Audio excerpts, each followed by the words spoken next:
5 राज्यों में विधानसभा के चुनाव हो रहे हैं और हम लोग मध्य प्रदेश में, मध्य प्रदेश से आपको खबरें दिखा रहे हैं। लेकिन सबसे बड़ा सवाल ये, अगर चुनाव आयोग निष्पक्ष नहीं होगा, अगर चुनाव आयोग की चुनाव पारदर्शिता अगर वो सवालों के घेरे हुए है, तो फिर अपने आप में इन चुनावों का कोई मतलब नहीं रहेगा। और ये बड़ी खबर, आज की बड़ी खबर, पत्रिका के पहले पन्ने की पहली खबर, चुनाव की पारदर्शिता खतरे में, ये जो है वो खबर की हेडलाइन है। और ये क्यों है?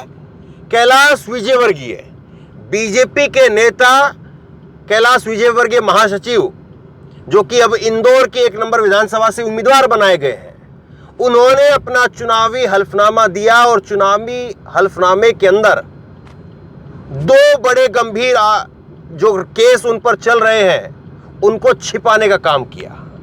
पहला केस पश्चिम बंगाल के अंदर एक बलात्कार केस में उनका नाम है, उसका जिक्र उन्होंने अपने चुनावी हल्फनामे में नहीं किया।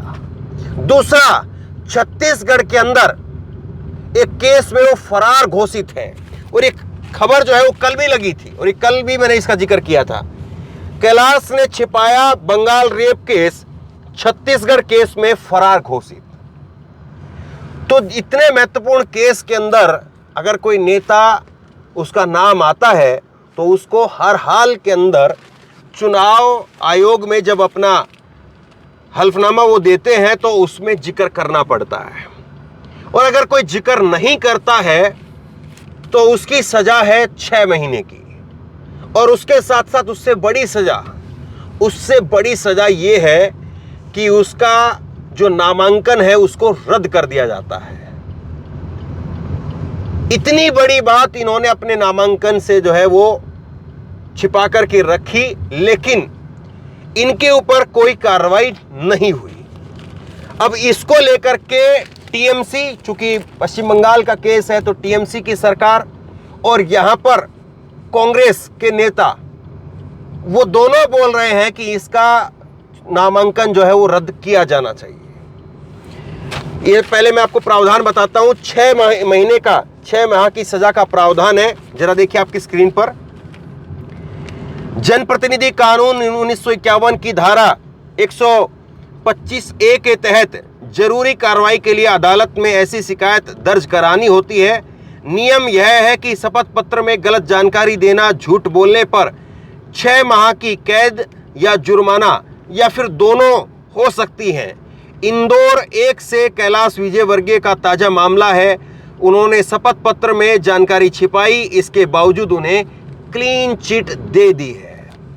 तो चुनाव आयोग ने क्लीन चिट दे दी है और इसीलिए जो है वो चुनाव आयोग को लेकर के पत्रिका ने लिखा है कि चुनाव आयोग की पारदर्शिता वो खतरे में है।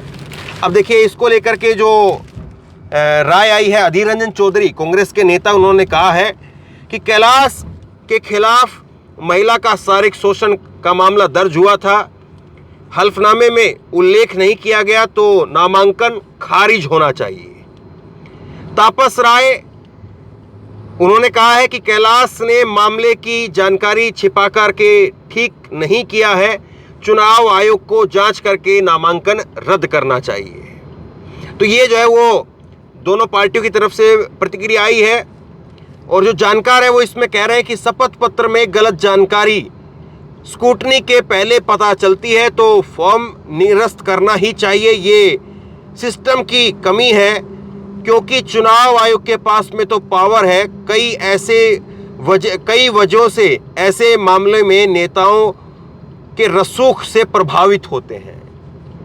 तो ये जो है वो चीज़ें निकल करके सामने आ रही हैं। पश्चिम बंगाल में सामूहिक बलात्कार के अंदर और छत्तीसगढ़ के केस में फरार होने की जानकारी जो है वो उजागर हुई है और उसके बाद में कैलाश विजयवर्गीय का नामांकन खारिज नहीं किए जाने के मामले में नई बहस खड़ी हो गई है। कैलाश विजयवर्गीय इंदौर की 1 नंबर विधानसभा से प्रत्याशी हैं और उनके हल्फनामे में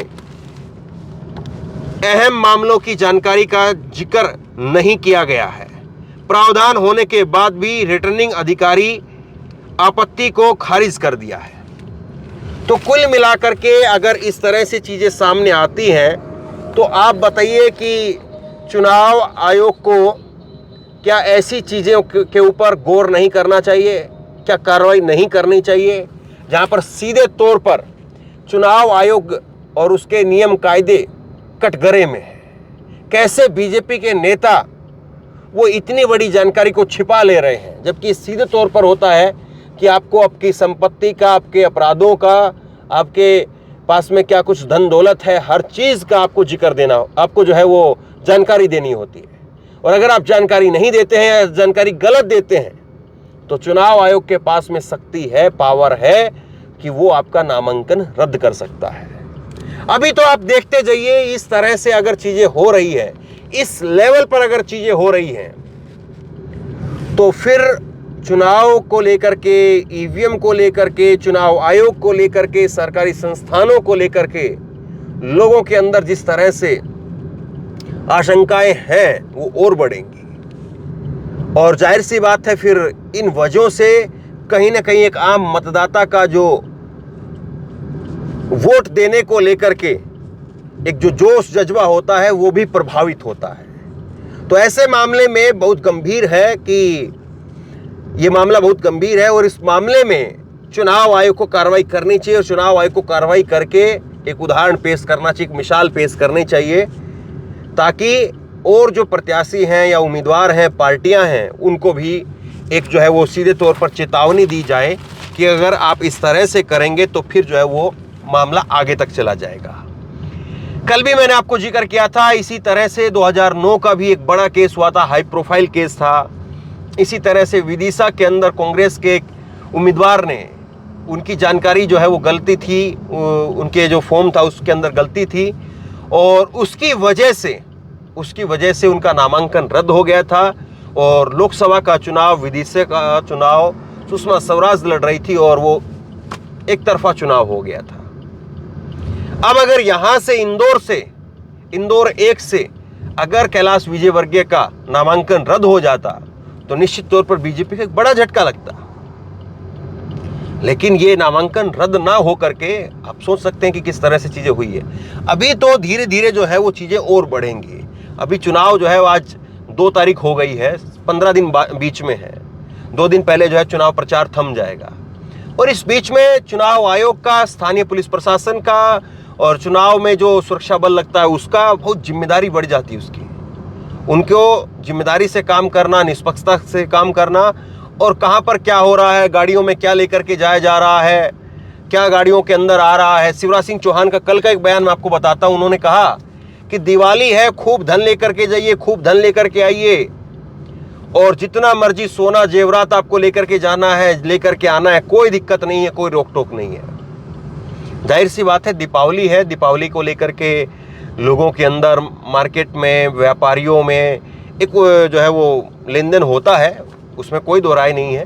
लेकिन चुनाव की भी अपनी सीमाएं होती हैं और जिस वर्ष चुनाव होता है तो जाहिर सी बात है ये कुछ चीज़ें जो है वो लोगों को इनकी परेशानियां उठानी पड़ती हैं और अगर परेशानियां आप ये नहीं उठाएंगे और अगर इस तरह की बंदिशें नहीं होंगी तो वो लेन देन कौन करवा रहा है, किसके थ्रू करवा रहा है, कौन व्यापारी है, किसका व्यापारी है और किसके लिए लेकर के जा रहा है, तो फिर वो बहुत सारी चीज़ें जो है वो दब करके रह जाएंगी। और अगर वो सारी चीज़ें दब जाएंगी तो फिर तो सवाल जो है वो ये खड़ा होगा कि कैसे चुनाव निष्पक्ष होगा। धन बल के जरिए अगर चुनाव होगा तो जाहिर सी बात है, चाहे वो धन बल जो है वो बीजेपी की तरफ से हो या कांग्रेस की तरफ से हो, उसमें फिर जो है वो अगर कोताही बरती जाएगी चुनाव आयोग की तरफ से तो फिर चुनाव की निष्पक्षता पर सवाल उठ जाते हैं। और जिस तरह से चुनाव आयोग को लेकर के जो बातें कही जाती हैं, अधिकारियों को लेकर के जो बातें कही जाती हैं, पार्टियों की तरफ से जो आरोप लगाए जाते हैं, जाहिर सी बात है उन सबको इसी तरह की खबरों से बल मिलता है। अब कैलाश विजयवर्गीय पर इतनी बड़ी जानकारी सामने आने के बाद में भी अगर शायद कोई और नेता होता, किसी और पार्टी से होता, जहां पर सामूहिक बलात्कार के केस में उनका नाम है, इतनी बड़ी जानकारी अगर वो छिपा रहे हैं, तो अगर कोई और नेता होता, किसी और पार्टी के जरिए किसी और पार्टी का होता, तो सोचिए अभी तक उसका नामांकन बचा रहा होता या नामांकन रद्द हो जाता। बहरहाल ये सारी चीज़ें हैं चुनाव के बीच में, इन सब चीज़ों को परखना जांचना भी बहुत ज़रूरी है। चुनाव में जो मुद्दे रहते हैं वो तो मुद्दे हैं ही, महंगाई का मुद्दा, बेरोजगारी का मुद्दा, अलग अलग स्कीम कौन कौन क्या दे रहा है, अलग अलग स्कीमों का लोगों को क्या कितना फ़ायदा हुआ है, वो तो चुनाव के मुद्दे होते ही होते हैं। लेकिन उसके साथ साथ चुनाव का सबसे बड़ा मुद्दा ये भी होता है कि चुनाव निष्पक्षता से तो हो रहा है ना, ये भी अपने आप में सबसे बड़ा मुद्दा है। और अगर इस मुद्दे को ढीला छोड़ दिया जाए या इस मुद्दे से मुंह मोड़ लिया जाए तो बाकी के मुद्दों पर आप बात करते रहिए। बेरोजगारी को लेकर के, महंगाई को लेकर के आपका गुस्सा सरकार के खिलाफ है या किसी पार्टी के खिलाफ है, किसी उम्मीदवार के खिलाफ है, और वो उम्मीदवार ही अगर जो है वो चुनाव आयोग के इस प्रकार के जिस तरह से नियमों में कोताही बरती जा रही है, अगर इस तरह से होगा तो फिर उसको तो बड़ी शय मिल जाएगी और लोगों के साथ में कहीं ना कहीं न्याय नहीं हो पाएगा। तो बहरहाल देखते ये है कि अब इस मामले में जैसे क्लीन चिट दी गई है, अब इस मामले को हो सकता है कि कांग्रेस पार्टी और टीएमसी जो है वो दिल्ली के अंदर भी इस मामले को लेकर के जो है वो अपनी तरफ से शिकायत दें। अभी ये शिकायत जो हुई थी वो स्टेट लेवल पर हुई थी, उसमें क्लीन चिट मिली है।